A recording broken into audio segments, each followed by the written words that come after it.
안녕하세요. 코슬립 수면의원 신홍범 원장입니다.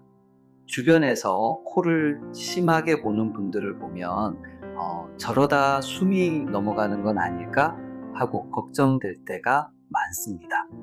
그래서 많은 분이 코만 골아도 무조건 수면무호흡증이라고 봐야 하는지 질문하시곤 하는데요.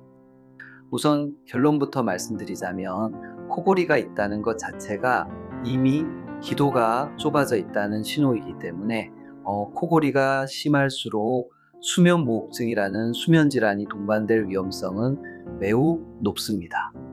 통계적으로도 심한 코골이 환자의 상당수에서 수면무호흡이 관찰되곤 합니다. 하지만 단순히 옆에서 코 고는 소리를 듣는 것만으로는 실제 무호흡이 있는지, 있다면 얼마나 심각한지를 정확하게 판별하기는 어렵습니다. 겉으로는 소리만 요란한 것처럼 보여도 실제로는 혈중 산소 농도가 뚝뚝 떨어지는 심한 무호흡 상태일 수 있고, 반대로 소리는 크지만 무호흡은 의외로 경미한 경우도 있기 때문입니다.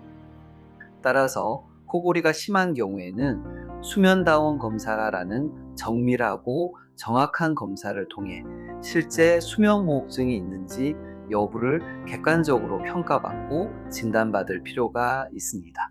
잠을 자는 동안 일어나는 호흡의 변화와 뇌파, 심전도 등을 종합적으로 분석해야만 정확한 상태를 알 수 있습니다. 심한 코골이가 있다면 이를 단순히 잠버릇으로 여기지 마시고 수면만을 중점적으로 진료하는 의료진을 찾아 수면무호흡에 대한 적정한 진단을 받아보시길 바랍니다. 정확한 진단 결과에 따라 본인에게 맞는 적절한 치료를 받는 것이 건강한 수면과 활기찬 일상을 되찾는 가장 확실한 방법입니다. 지금까지 코슬립 수면의원 신홍범 원장이었습니다. 감사합니다.